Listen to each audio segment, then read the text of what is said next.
Old MacDonald was known throughout the valley for his bountiful harvests. His fields, bursting with golden wheat and plump tomatoes, were the envy of his neighbors. But MacDonald wasn't content with his abundance. A greedy streak ran deeper than the roots of his crops. Each year, he'd hoard his produce, refusing to share with the community. Convinced that more was always better, he'd lock his barns tighter than a miser's fist. The sounds of rustling wheat and decaying fruit a testament to his selfishness. One particularly harsh winter, a terrible blizzard swept through the valley. Snow piled high, blocking roads and burying homes.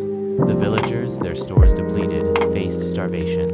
Many knocked on MacDonald's door, pleading for help, their faces etched with desperation. But MacDonald, nestled in his warm home amidst mountains of food, refused to open. "My harvest," he'd mutter, clutching a single rotten tomato. His mine alone. Days turned into weeks. The blizzard raged on. The villagers, weakened by hunger and cold, grew increasingly desperate.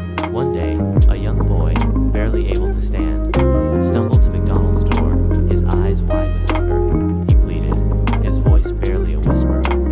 "Please, sir, just a single potato. My little sister is very sick." Something shifted in MacDonald's heart, a tiny crack in his wall of greed. He looked at the boy, his frail form a stark contrast to the overflowing abundance within his walls. He saw the desperation in the boy's eyes, a reflection of the suffering around him. For the first time, MacDonald saw his actions not as shrewd management, but as heartless cruelty.